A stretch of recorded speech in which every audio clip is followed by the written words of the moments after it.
omama egameni Jesu sibingelela umama umfundisi ekhona phakathi kwethu sibingelela omama nobaba obhuti nosisi Sunday school egameni Jesu siyabingelela abasidungiselayo program director siyabingelela Dajeni osidlalelayo egameni lenkosi yethu Jesu Kristu amen siyabingelela obaba amen siyabona kukhona ubaba umhlongo phakathi kwethu nonkosikazi wakhe siyabingelela ngicela uNkulunkulu siyamukela phekho baba umthetho obekade zivaliwe engekho uma umdletshe ezwele umthetho nomndeni wakhe egameni lenkosi yethu Jesu Kristu amen bazalwane bonke nje ababanjwe imisebenzi nokufunda abakhona phakathi kwethu siyabingelela egameni lenkosi yethu Jesu Kristu, amen. Ngokukhulu ukuzithoba ngiyabingelela wonke umuntu okhona. Greetings to my wife as well egameni lenkosi yethu Jesu Kristu, amen. Greetings to my family okhona noma egameni lenkosi yethu Jesu Kristu, amen. Ngiyakholwa bazalwane ngisindisiwe ngiyindoda-ke ebesabaya abantu kakhulu, so ngisho ukuthi uma ngisaqala ngiyaye ngisinde ngcono uma ngabe sekukhona esengikushilo mhlawumbe ngiyaqaqeka. Haleluya. Ngizoshumayela nje isikhathi esifishane unyaka usaqala sizobheka izinto ezimbili ezibalulekile kuleli zwe esizolifunda, bese nje ngisho nami okufishane ngalo bese siyakhuleka egameni lenkosi yethu Jesu Kristu, amen.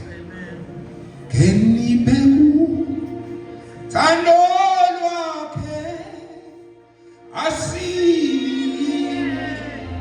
lona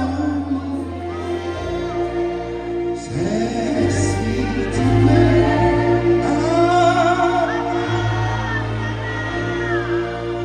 futhi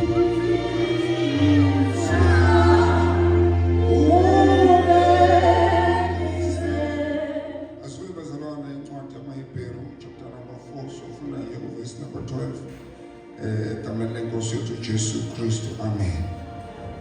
Ivesi nje lodwa u-12 ivesi sikujwayele ngicela mafundla angithuleke angifundele mayisefundile nje uma bese eyamkhulekela, amen.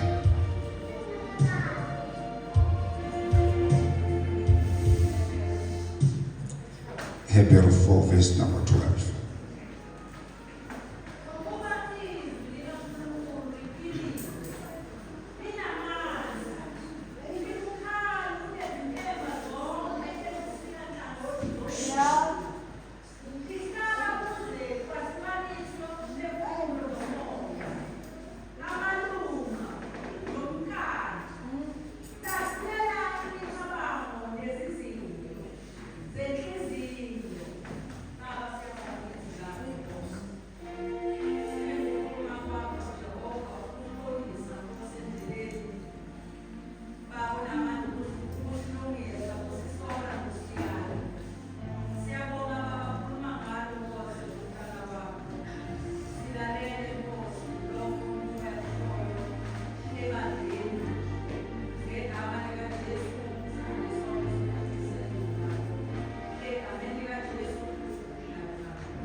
Izwi likaNkulunkulu liphilile.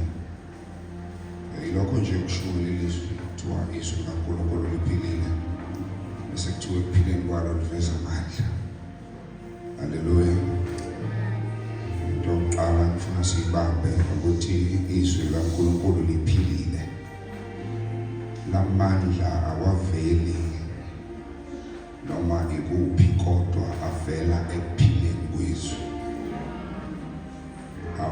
Haleluya. Lamandla ivesi elikhuluma ngawo kamuva awaveli noma ikuphi kodwa amandla avele ngenxa yokuthi izwi liphilile. Haleluya. Ngifuna sikhulume bazalwane ekuthenini izinto ezifileyo azinawo amandla, but amandla ayatholakala ezintweni eziphilayo. Uma kukhona ukuphila kusho ukuthi there is power. Uma kukhona ukuphila kusho ukuthi there is energy. Uma kukhona ukuphila kusho ukuthi there is ability to do something. Uma kukhona ukuphila kusho ukuthi there is an ability to transform. Uma kukhona ukuphila kusho ukuthi there is an ability to create. Ukuphila lokho ukuphila njengoba kuthiwa izwi likaNkulunkulu liphila, ibambe lento yokuthi liphilile. Uma ubambe lento yokuthi liphilile uyokwazi ukuthi izwi likaNkulunkulu likaNkulunkulu alehlulwa lutho ngoba liphila. The science of life lisho ukuthi izwi likaNkulunkulu lingenza noma yini. Engani liphilile. Liphilile. Lento nje yokuthi liphilile izwi likaNkulunkulu. Kusho ukuthi unamandla okukhipha izwi likaNkulunkulu ulikhiphe entweni ebonakala ifile noma entweni engasabonakali ama-signs ophila. But once leyo nto leyo yahlangana nezwi, izwi likaNkulunkulu lifike liveza ama-signs ophila. The word of God is alive. Izwi likaNkulunkulu liphilile. Ake ngikuthume mhlawumbe ngisaqala ukushumayela ukuthi kulonyaka noma ngabe isiphi isimo onaso angikhathali noma sesime iminyaka emingakanani. Ake uhambe namhlanje ufike seqhathe nezwi. Ake uhambe namhlanje uye kuNkulunkulu uthi wena Nkosi wathi ezwini lakho. Kodwa sekunesikhathi ngibona lesimo simile. Lithi izwi uNkulunkulu akasiyi umqambo wamanje. Kodwa lithi izwi inthebiso zikaNkulunkulu noma ziziningi kangakanani, whatever ephume emlonyeni kaNkulunkulu it shall manifest. Noma ngabe yini uma eshilo yena ukuthi simcinga kabi siyamkhuthuza asiyi kuye ngokusho kwakhe, ngoba uma siye kuye ngokusho kwakhe kusho ukuthi siyakubopha weNkulunkulu ukuthi wena wathi ezwini lakho kodwa nakho kubenzeni. The word of God is alive. Uma nje ufuna into ephilayo, ngiyafuna bazalwane ukuthi sikuyeke lapho kuyo. Ngiyafuna bazalwane ukuthi siphume impela siqheshe sikhweshe impela lokho kuyo. Kunento ephilayo. Izwi likaNkulunkulu. Thatha izwi likaNkulunkulu ngo-2026 ulihlanganise nesimo bese ubona kuzophumana. It shall yield the results. The results are an assurance. Ngokuba akasiyi umqambo wamanga. Angeke athi bese engafezi. But uma eshilo noma isikhathi singazikanani, but it shall come to pass. Because he is God and his word is alive. Izwi likaNkulunkulu liphilile. Uma kulonyaka sizofuna izinto eziphilayo, then start with the word. Izwi likaNkulunkulu liphilile. Linamandla, lithi izwi linamandla. Omunye ube walifanisa nesando wathi alisilo yini, amen. Uma isando siphumile sashaya la shekon, uyafela uma ukuthi kushayile isando linjalo. Uma likelaphuma uze wathi okhuluma ngalo wathi ibuye linaphatha wathi liyofeza umsebenzi. Uma likelaphuma because liphilile. That is, forget about everything. Just forget about everything. That is. Hallelujah. Jesu wenye ndawo isela alizi kungangokweba nokubulala nokubhubhisa bese ezisho yena ewulizwe esenyameni ethi kodwa mina ngizile ukuba babe nakho ukuphila. Uthi uma benakho bese kuyakhithima. Why? Because the word of God is alive. The word of God is alive. Makuna signs okufa bezizwi. Makuna signs okufa thumela izwi. Elilanga bafowethu kuthiwa uNkulunkulu wakhuluma nendoda endala uAbraham. Lithi izwi wafika kuAbraham wathi phuma ehlotsheni. Wathi uyezweni engiyakukunika lona. Then uNkulunkulu othembekile awubafowethu omnipotent, uNkulunkulu okhona endaweni zonke, wenza isethembiso noAbraham. Wathi inzalo yakho iyakuba ngangehlabathi zonke, iyakuba ngabeke ayikubaleka. Hallelujah. Yedlula iminyaka ugogo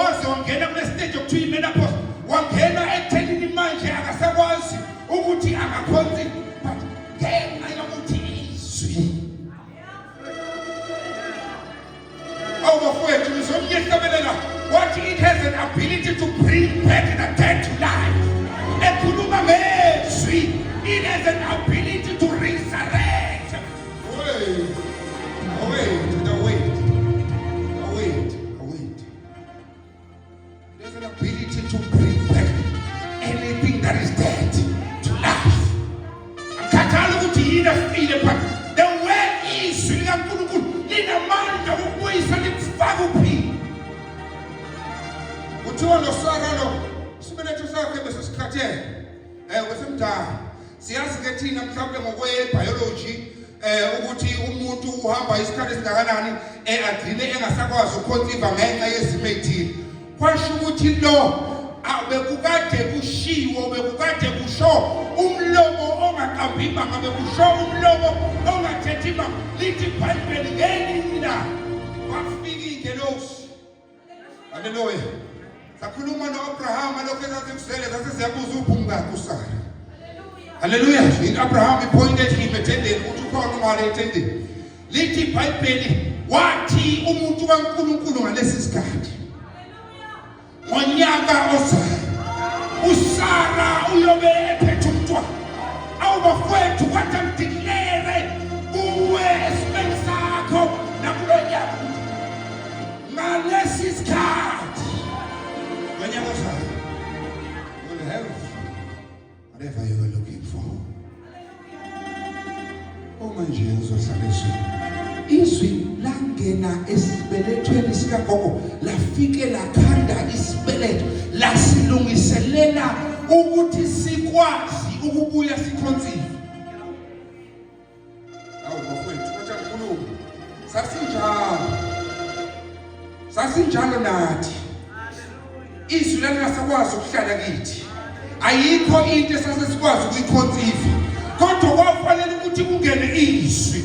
Athondabelelayo izwi layihlaba inhliziyo yami lambonisa ukwethuka kwami ngase ngayithuma izolo. That is why we are preaching the word of God. It's because of the weight. Langena kithi.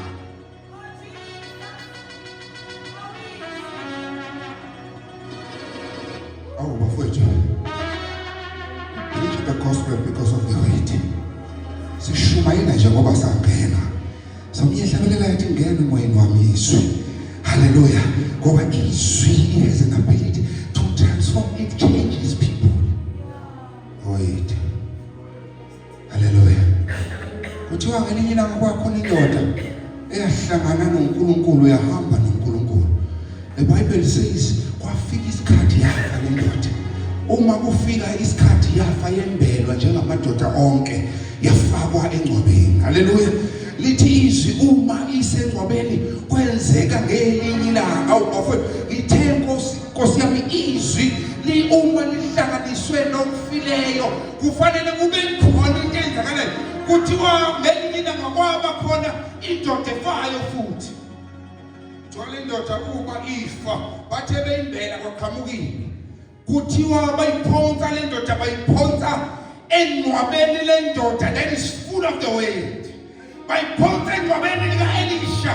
Kuthiwa uma beyiphonsa ukuhlangana kwayo namathambo kaElisha avuka. The power of the word. Awubafowethu. Uma kukhona into esixakayo, uma kukhona into esenza ukuthi singayi la kufanele sifike, it's because we doubted the word of God. Uma kunento esenza ukuthi sigcine limited. Ingathi ukuthi bafowethu siyalazi lona likhona kodwa asikwazi amandla alo. Power of the word. Tawelina kwafika indoda siyazi bazalwane kuthiwa kwafika kwehlela umoya kaNkulunkulu bezwana. Uma wehlela umoya kaNkulunkulu lithi iBhayibheli wamkhipha uHezekiya wamusa esigodini samathambo. Lize lithi ke izwi lamthanda khona bafowethu elifike litshele khona ukuthi nesakhe isimo sisengalona. Lithi lamathambo ayomile kakhulu. Leyo into nje iyodwa itshela ukuthi noma ngabe selokwazalwa unaleyo nkinga isekalungiseka. ayikho inkinga epermanent kuNkulunkulu. Ayikho inkinga epermanent ezwini. Thula amathambo ayome kakhulu. Uma ombile lamathambo kwathunywa le ndoda. Kwathiwa phezu kwalamathambo. Kwathiwa khuluma izwi. Awubafowethu ngoba uma lekelaphuma isomunye athi liphunzisa ibabala. Banga understand abantu banga understand kuthiwa lenza ibabala ukuthi isale before time. Word of God. Laphuma emathanjeni ayengaziwa ukuthi anesikhathi esingakanani. Bekungasekho inyama, bekungekho imvini, ulwele bengekho lutho. But kwafuna ukuthi kusetshenziswe something that is very powerful. The way iBhayibheli indoda kaNkulunkulu prophesied. Wakhuluma phezu kwamathambo. Lithi iBhayibheli kwezwakala ugumu kuvelaphi lokugumuza.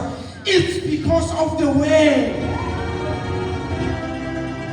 Awubafowethu, ngizwe uNkulunkulu esho kubantu abona qobolwa. Wathi nina ningoNkulunkulu. Ngalawo mazwi ukutshela ukuthi now you can speak the word. Now you can speak the word. Hallelujah. It has an ability to become. It has an ability to become. Liyakwazi ukuba yilento noma ngabe yini okufanele libe yini. Balina mthuthwana. Wathi qaleni ulizwi wayekhona. Wathi wayekuNkulunkulu. Wayesethi noNkulunkulu. Wabhala ke wathi ke konke kwavela ngaye. Ngaphandle kwakhe akukho okuvelile. Wase ehamba wedlula wafika ku verse 14. Wathi ulizwi waba yinyama. The word became flesh. Ngoba izwi liyakwazi ukuba yinoma ngabe yini. Wakhonsiva ulizwi. Wakhonsiva ukusho kaNkulunkulu. Uma kungenzeka awubafowethu uqala unyaka uma singakuyeka lokunye kukhona lokunye okuvelayo kukhona lokunye okune potential ukuthi singakhonsiva kodwa bafowethu saqala unyaka 2026 awubafowethu I encourage you brethren ukuthi lesikhonsiviswe just talking about all things very khonsiviswe olubambe uLinks Maria okuthiwa belinyilanga wahlala endaweni nometha kwenzakala ngathi ngiyawuhlala ezinyaweni bafowethu uqala unyaka ake samukele ake sifake izwi eyimele thenze bese simbone uNkulunkulu ukuthi angeke ngafeza umsebenzi wakhe. Haleluya. Elinye ngiyavanga uJesu lithi iBhayibheli ubuyele eGalile ekade esenzile imiracle yokuqala uyabuya ubuyele eGalile. Uma ebuyela eGalile udibana nendodana yekhulu le ndoda lena he was a soldier. So uma edibana naye ithi le ndoda ithiwa Yesu ukuthi uJesu ukhona thiwa iyagijima yaya kuye yayothi Jesu indodana yami iyafa. Jesu indodana yami iyafa. Waphendula uJesu wakhuluma ngeimangaliso wathi uma ngayibona izimangaliso kusho ukuthi ngekho lithi iBhayibheli le ndoda he insisted wathi Jesu sheshisa wehle angaze afa. Lithi iBhayibheli uJesu wakhuluma izwi wathi hamba indodana yakhe iphilile. Akaze uJesu afike athinte indodana noma ayibeke izandla, but he spoke the word understanding that the word has an ability to heal. It has an ability to become whatever odinga ukuthi kube yona. Hamba indodana yakhe isiphilile. Thiwa uma ufika lapha uyabuza bahlangatshezwa ngabantu. Mayihlangatshezwa ngabantu bathi abantu hayi indodana yakusiphilile. Amangale abuza isikhathi. athi iphile nini indodana yakhe. Bamtshela bathi iphile ngo7. Lithi iBhayibheli wakhumbula kuye ukuthi lo 7 exactly 7 noma ngabe indodana yayiseCapernaum uJesu ayeseGalile, but isikhathi okukhulunywe ngaso izwi exactly the time indodana yabahidi ngaso. Awufowethu ngalesi sikhathi uJesu athethele ngaso eseGalile eCapernaum ekwenze umsebenzi, that very same time athethele. You cannot limit the weight of God. Alivinjwa lutho, alifani nenhlamvu yefoko. Sinesikhali that can change nation. Sinesikhali that can change the world. Singakhuleka sila and pray for Venezuela. Kube njalo eVenezuela sila. Hayi lutho. Izwi likaNkulunkulu alilimitwa i-geographical location. Izwi likaNkulunkulu alibanjwa ukuthi uphi. But the word of God has an ability to reach any destination. Izwi likaNkulunkulu. Ulikhulula lo useGalile. Lilapha same time akakhulunywa even ngama same time ngo7 lalapha lapha izwi. Hallelujah. Sizokulela. Umemeza lo ongekho la. Umemeze lo inkinga kwifamily yakho. Ongekho la. Umemeze ula emandleni. I want to tell you ukuthi kuzokwenzeka njengokusho kwezwi lakho. Noma ngabe uneminyaka umemeze kodwa namhlanje ke umemeze. Hallelujah. Izwi likaNkulunkulu alihambi ngesikhathi bazalwane. Futhi izwi likaNkulunkulu alibheki isikhathi. Kuthiwa ngelinye ilanga uJesu ehamba wafika endaweni okuthiwa echibini okuthiwa iBethesda. Kuthi uJesu lapha ufika indoda seyigule for 38 years. Ilele lapha kuthiwa leli chibi belinamandla. Uma ngabe kungena umuntu yebo ubephiliswa. Kodwa manje lithi iBhayibheli bekuya ngokuthi ugula kangakanani ngoba bekufanele nawe ube neyakho iability. Awangana ngomkhona mbazana. Bekuya ngokuthi ugula kanjani ngoba bekufanele nawe ube nesakho istrength. Bekufanele nawe ube nawo awakha amandla ukuthi uma ifika ingelosi ilsterisha. Khumbuka. Hallelujah. Lithi lokuphiliswa nomzimba. But lithi iBhayibheli uma efika ulizwe wafika kunesimo sika 38 years. Wafika wakhuluma izwi uyathanda yini ukuseni. Lithi iBhayibheli uma uthanda ukuseni. Lithi iBhayibheli uJesu wathi thabatha uhlaka lwakho hambe. Ake ngifisa umoya ngifuna ulalele kahle. Thabatha uhlaka lakho uhambe. uJesu akasho lapha ukuthi asikho isikhathi sokuthi kuthiwa uyaphakanyiswa mhlawumbe usaqhuma amathambo uqhuma imsipha anikeze iviki kuthiwa usadla ukudla okuthambile anikeze iviki kuthi usadla ukudla okuqinileyo ukuze azo kuthiwa na How bafowethu isimo sika 38 years na bafowethu isimo seminyaka ewu38 now. Hallelujah. Ngicela ukunikeza assurance. Semvana ngicela ukunika assurance. Angazi mina sakhe isikhathi ukuthi singakanani. Angazi mina singakanani isikhathi kuleso simo. Kodwa ngithi manje. Angazi ukuthi sewulinde iminyaka engakanani ulinde ini, you only know. But namhlanje ngithi manje. Hallelujah. Amen. Nizwa bazalwane. Angazi how long have you been waiting? Angazi sewumise isikhathi esingakanani. Kodwa namhlanje nizokuthi manje. Asizuqala la sithi sinestart. Sithi siya-observe i-start. Sithi siya-observe i-progress. Sithi hayi ngathi kukhona ushintsho. Sithi hayi ngathi impela sibonakala ngathi isimo isimo sakhe siya ngokuba but now bafowethu ngathi ngangizwa ningabi kude libe la asizukulandela i-progress asizukusho ukuthi hey ngathi sekuyathe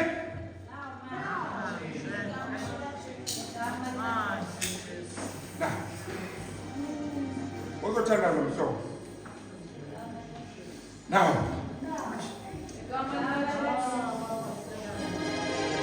haleluya awufuna ukuba i-progress ungayibukela mawufuna ukulandelela akunandaba ukuthi isimo esingakanani nokuthi sesime sayintaba phambi kwakho for isikhathi esingakanani kodwa namhlanje